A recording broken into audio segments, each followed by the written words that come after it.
Get over and subscribe to Nerd Rider. Tell them Tyrone Magnus sent you. Now, let's get it on.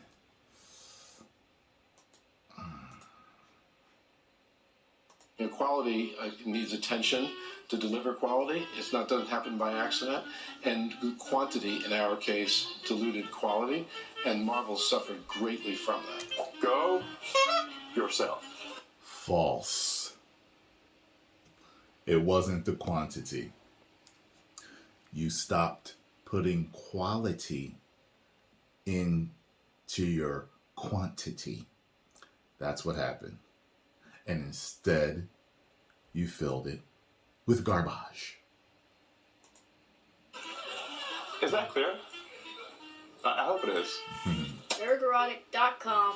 Greetings, you over 918,000 practitioners of common sense and the 40% who haven't subscribed yet. I've lost count at this point, but it's another week of Disney Schadenfreude. And that's a good thing. Now, we know how much the Access Media loves that term, and I would love to put it on this video's title, but I've already done that too much already. So let's play a little game. Let's add it to some of my favorite headlines concerning Disney from 2023. Marvel is in a rut with Ant-Man and the Wasp Commie Mania. It feels like another whiff for the once unstoppable studio, and that's a good thing. The Little Mermaid's box office drop is horrible for Disney's live-action remakes, and that's a good thing. Indiana Jones 5 suffers worst ever box office losses in franchise history, and that's a good thing. Isn't this crazy? Mansion extends Disney's box office cold streak, and that's a good thing. Box office bomb. The Marvels opens to, we now know, $46 million and new low for Marvel Studios, and that's a good thing. How could they think any of this was going to work? For an animated movie, and that's a good thing. Disney didn't have a billion-dollar movie in 2023 after having 7 in 2019, and that's a good thing. Disney on track to lose nearly $750 million, that's $750 million to you and me, across 13 films in a historic year of box office flops. And that's a good thing. And for all you financial analysts out there, Nelson Peltz renews proxy fight against Disney. And that's a good thing. I did hear that. I didn't even get to them all. So why are all of these failures a good thing? Am I celebrating the demise of one of the most storied entertainment companies of all time? Yes, after years of vilifying fans, alienating half the country, getting involved in politics, vandalizing beloved characters and franchises, weaponizing the Access Media against fans, and dividing fandoms, you really can't blame us. And the truth of the matter is, whether it be an individual, say with alcoholism, or a corporation with the woke mind virus, change doesn't happen until you hit bottom. Now, I don't expect Disney to change ever, but maybe others will learn from their failures. So what's a good leader to do after he triumphantly returns after firing his predecessor in the middle of the night on a Sunday to lord over his own failures? Does Bob Iger take the reins of Disney, practice some humility, take some responsibility, and inspire his employees to do better? Or does he hold a town meeting with those employees and not take a single question and then follow it up with an interview with the New York Times that actually makes things worse? Lord. Leading to my personal favorite moment of the year on the internet and maybe ever. Yeah, go on. Yourself. Is that clear? I hope it is. Hey, Bob. Hi, Bob. Now, before we get started with the Weatherman's interview, I do have to point out at time of recording, it sits at 65,000 views on the New York Times Events YouTube page, and Elon Musk's interview is sitting at 1.4 million. So let's get to Bobby Iger, and spoilers, a lot of this is going to sound familiar. The interview comments. ranges from passing the buck to throwing people under the bus. There are some admissions of failure, but what you're not going to hear is the weatherman taking responsibility. You said that you didn't want to come back, but there's been a lot of reporting that you never really wanted to leave. And even people now say, well, is he really going to leave in 2 years from now again? That you were frustrated. You were frustrated with Bob Chapek. That reporting is completely inaccurate. Except, of course, when it was accurate, according to the New York Post, Disney CEO Bob Iger refused to give successor Bob Chapek his office because of its private shower. That seems awfully petty, and it certainly doesn't sound like the actions of somebody who's on his way out the door. Chapek, now 63, told a friend that his tenure was about 3 years of hell, defined by the fear that Iger wanted his job back. And it turns out that fear was legit because Bob Chapek was both a moron and a fall guy. Bob Iger was always going to come back, and Fortune magazine agrees with me. Iger was still the real CEO. He remained executive chairman for almost 2 years, after which he finally stepped down completely. He then returned 11 months later. So after that piece of fiction, we get some more. You were frustrated. I felt that I had accomplished so much during my former tenure, including opening the Disneyland in Shanghai and going into the streaming business very successfully. Okay, fair enough. You're very proud of your achievement of opening up an amusement park in China, yet you pulled all your advertising from Twitter. We'll get to that. But about that launching a successful streaming service, Man, this is some bullshit. sure, you gained a lot of subscribers when you launched it during the coof with a captive audience, all while abandoning the movie theaters that you pretend to love now. But isn't success measured by profitability, particularly with a giant mega corporation? Now, I'm no financial analyst, but the last time I checked, D Plus has yet to turn a profit. Then he goes on to throw his predecessor, Bobby Chapek, under the bus, and let's just get all of these out of the way now. I was disappointed in what I was seeing, both during the transition period when I was still there and while I was out. What was your mistake then? To the degree you think that Bob Chapek was a mistake, and I assume you imagine it's maybe one of your biggest. Well, first of all, I'm not the only one that may have considered it a mistake. I've tried hard to conduct my own post-mortem, just so that we as a company don't do it again. Then the weatherman says this. It hurts when something that you've put your heart and soul into and that you care about so much is going through a difficult time. Yeah, no Bob. Do you think in 2 years you really will step down? Given the list of things that I have to do, yeah, I'm definitely going to step. Well, you could take. Now that's the statement that a few people have been running with, making it sound like he was going to step down right now. No, it's in 2 years, 2026, and it's highly questionable if that will happen because he said he was going to step down before. Definitely going to step. Well, you could say, given the list of things you have to do. No, we're attacking each one of them. I'm confident we will do so successfully. Well, you're about a year in, Bob, and the only things you have attacked successfully are good storytelling and the paying customer. Now, this interview is filled with corporate speak gobbledygook. We can do that. Second, they can be run in partnership with those businesses that sit atop the new business model, which is streaming. And there are means of aggregating audience, of amortizing cost, of basically aggregating audience, reaching more and different people.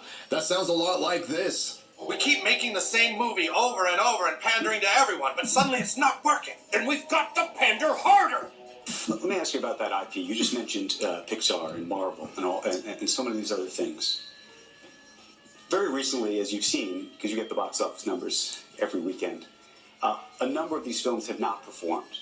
They have not performed the way they used to. People question the creative magic at Disney.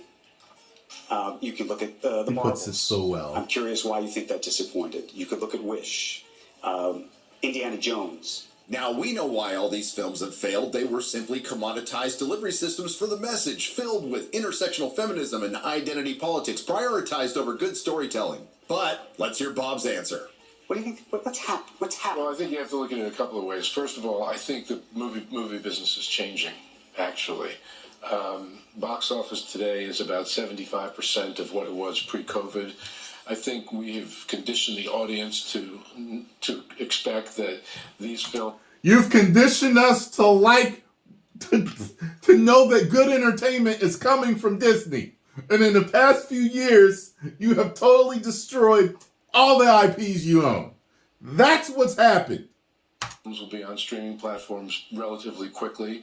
Have you though, Bob? Because I think there's a few movies that say different just off the top of my head. Super Mario Brothers, Barbie, Oppenheimer, Five Nights at Freddy's, and, to a lesser extent, Godzilla -1. My favorite film of the year, and thanks to its $15 million budget, a movie that will be more profitable than anything Disney has put out this year. But things have gotten so bad, Bob Iger can no longer deny it. In our particular case, and specifically about those films, some of those films, they were not as good.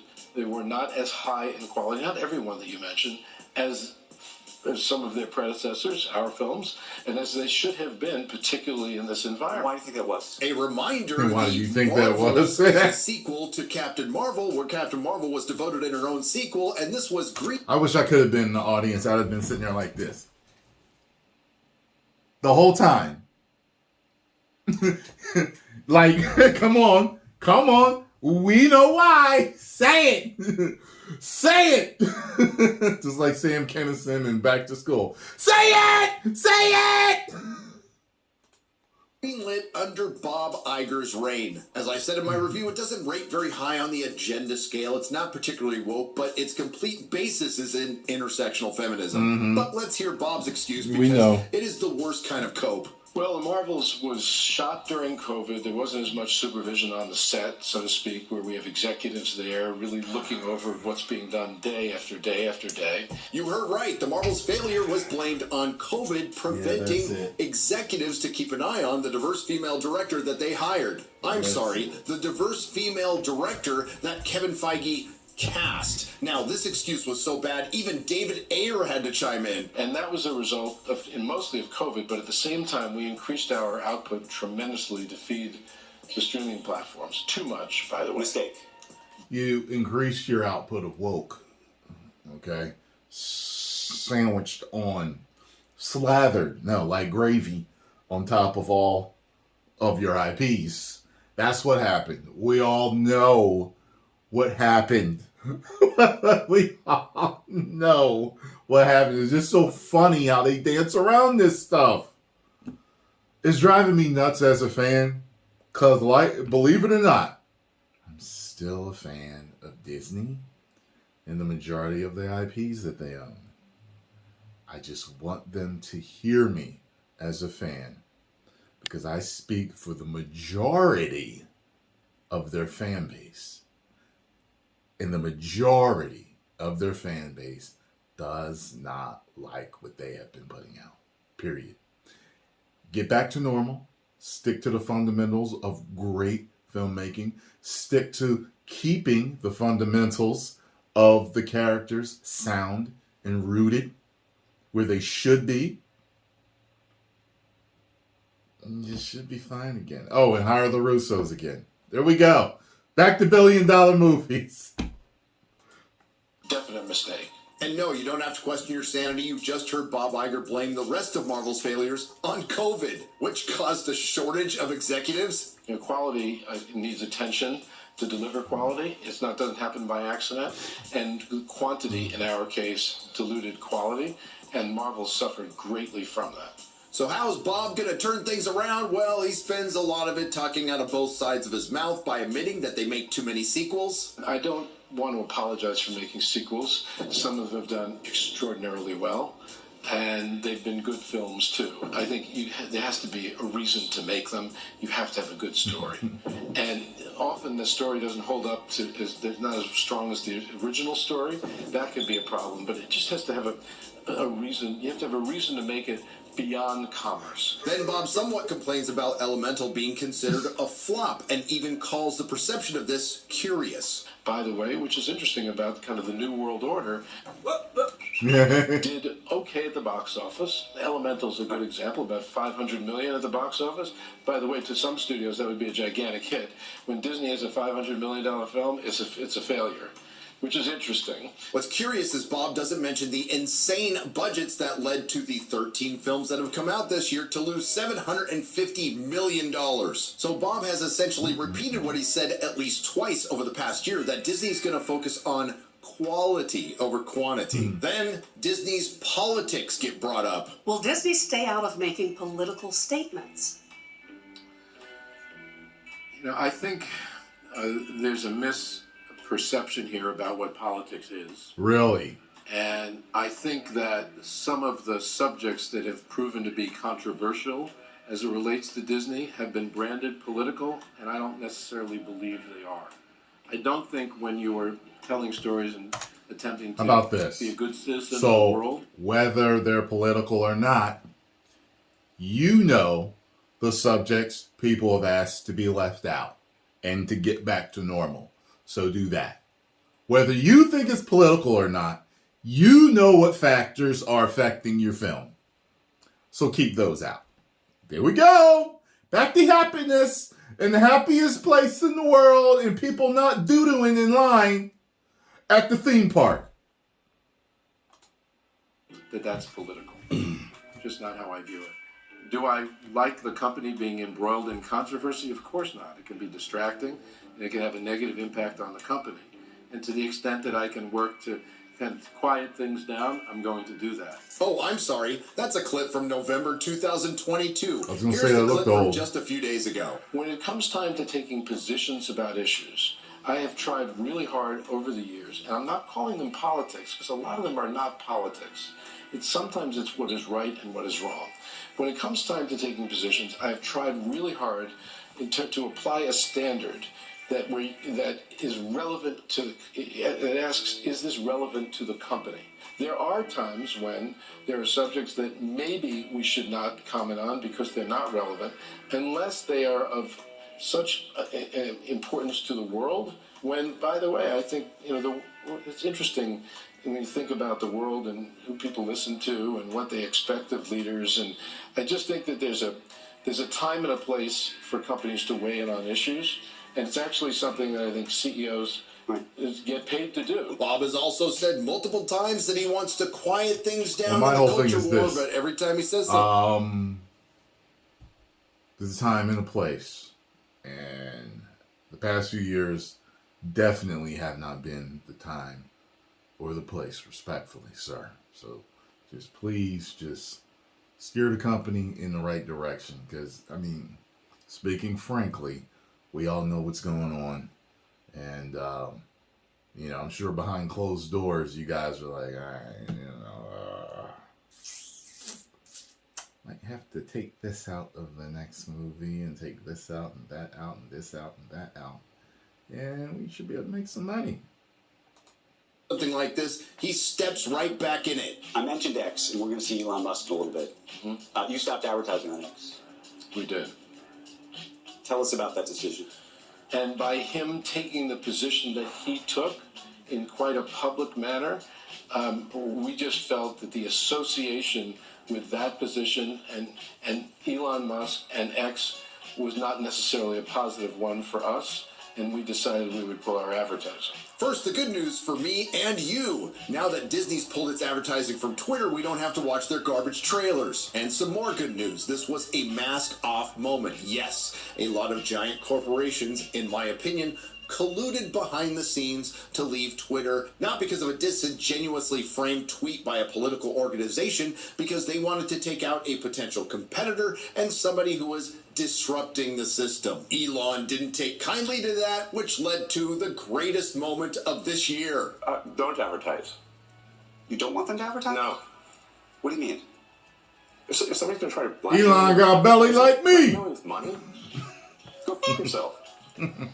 Go fuck yourself. Is that clear? I hope it is. Hey, Bob. That was glorious, and it continues to put a smile. You know what? I gotta say something. This just kind of came to me. You know what this reminds me of? When I was growing up in the 90s, there was a point in time where rap music changed. And it went from party rap and conscious rap to the marketing term gangster rap. We didn't even call it that. We called it hardcore. I remember people calling it hardcore or maybe street rap. I do remember people calling it hardcore. And hardcore or gangster rap was really being pushed. Now there's a theory out there. There's a conspiracy theory out there that there was a meeting and that they pushed to go toward that direction of gangster rap. And years later, they actually achieved it. And there was a lot of pushback around the country for gangster rap. I remember, I think there was a pastor that bought up a bunch of Snoop Dogg CDs or maybe Dre CDs or whatever and steamrolled them or something like that and Snoop Dogg kind of commented on that about, you just bought up a bunch of CDs and steamrolled them. I mean, that made me money, but why don't you just take me aside and say, hey, I want to talk to you or whatever. And I remember that. And I mean, I wasn't allowed to listen to it. Most people I knew were allowed to listen to it because, their parents were different than mine. So my mom wanted to keep me away from all those explicit lyrics because, you go back. I mean, look, listen, a lot of this stuff, all this the nasty sexual stuff in it and the violent stuff and the just money loving, guns and just everything about it is so mainstream now. But back then, it was really an issue. And after just looking at so many of the guys that I grew up with, and even talking to this one guy, I told you I talked to this guy. He was a producer on the set of a movie that I was in. And, he told me, and he kind of had this hanging head, this sad kind of tone to it. And he was like, and to think that these dudes, influence guys like me to do this stuff and get out in the streets and do this and do that. And we did time for it. And some of us never came back. And some of us, this and that. And I was like, yeah. And it just makes me think, what's going to win? Is it going to be the people? Is it going to be the consumer? Or are we eventually just going to have entertainment like this that just destroys all the IPs, changes everything we know about all our favorite characters and this and that? Instead, if you want to do stuff like that, I've always said, just go ahead, but make new IPs, make new properties. You know what I mean? Just some original characters that already encompass these different attributes that you are forcing onto characters that never were that. Put them out. Make movies about them, series about them, but they won't do it. They won't do it. It's weird how they just want to change all of these characters fundamentally from what they really were. Even someone like Luke Skywalker, he said, I fundamentally disagree with you about these changes you're making with the character. Mark Hamill knows who Luke Skywalker is. If there's anyone that knows who Luke Skywalker is, it's him. Him and George Lucas the most. And they do this stuff. It's crazy. If all of that happens, I'm telling you, this channel will turn into a nostalgia channel. well, all my movie reviews will be of all the movies that I go back and rewatch. It'll be of movies that I haven't seen before that I'll be reviewing for you. And it will be because we know we have certain jewels that come out, like Top Gun Maverick. Came out during the dark times. Also, the woke times. Came out, loved it. I'll still review the great films that come out, but it's it, man. It's ridiculous. But let's continue. On my face since the day it happened. And yes, we need to normalize CEOs of giant corporations. Because I just think about it. I'm like, okay, so like the quote unquote gangster rap really won out. What they were pushing really, won out for years. And listen, you don't know how many people I know that were influenced by that. Like, it amazes me how many people are susceptible to be, influenced or brainwashed, whatever you want to call it, to do certain things just because it's in the media, whether it's on the radio, internet, or TV, social media, whatever it is. Like, over the years, I've had the common sense to stay away from things that would destroy me or hurt me physically. You know what I mean? Like, I just don't understand, I mean, these kids these days too, like they just, and it's just like it's history keeps repeating itself over and over with each generation. And the kids keep doing the stupidest things, being influenced by entertainment. And there are certain things that entertainment pushes that we know are good, having a positive outlook and going for your goals and taking care of your family and giving back to your city and people and taking care, like all the things that are in the media. But then there's other things. It's like, why do y'all only latch on to the bad stuff? I mean, if you know how many more successful people we would have on this planet if they didn't fall for the okie doke and just want to be cool and money and hoes and I'm hard. Like, think about that. And it didn't just affect minorities. This affected white kids too. I got friends right now that was the white dude trying to be down. And they got him in prison or jail and all other types of problems too. So, and I'm just talking about gangster rap, comparing it to all this that's being pushed now. There's other stuff from other cultures that have affected us too. But it just reminded me, because I'm like, when have I seen a pushback so hard like this before for what they're putting in entertainment? And it came to mind the whole gangster rap thing when I was growing up. So I know there's been other things from the different colored people, different cultures that have made the world worse too.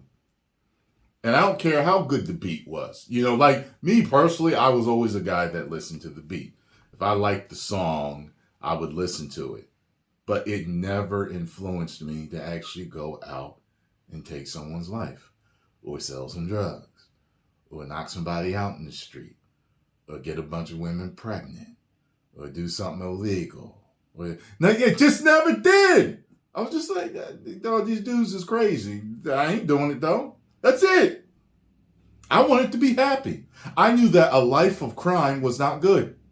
You got what I'm saying? So when I see stuff like this, and it's driving parents insane. And people are saying that they're just like, look, let us teach our children this. That's what people are asking. Let us, just like we've been doing, let us teach our children about all of these different things. Whether you believe they're political or not, let us teach. You entertain them with all the magic and wonder and fantasy that you've been, giving our children to make them smile. All this other stuff, we'll teach them. Like this, it's simple. Telling other CEOs of giant corporations to go fuck yourself. But I think the more important, of course, it's more than just the children. It's a bunch of the other stuff too. What I care about is the reality of goodness, not the perception of it. And what I see all over the place is people who care about looking good while doing evil. F them.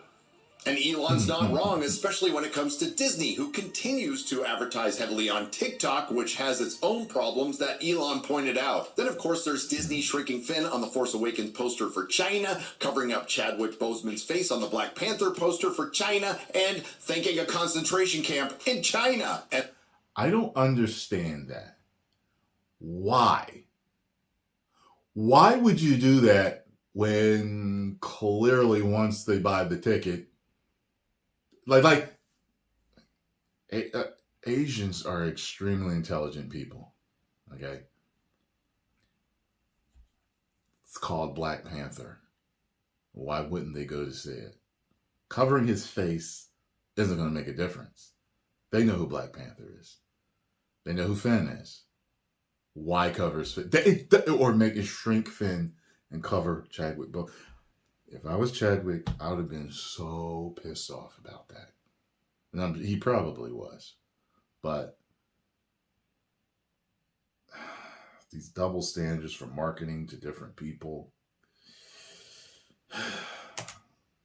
It doesn't make any sense. And let's not forget editing out alphabet content for the Middle East. Well, so not necessarily such a big surprise. Corporate CEOs are full of shit.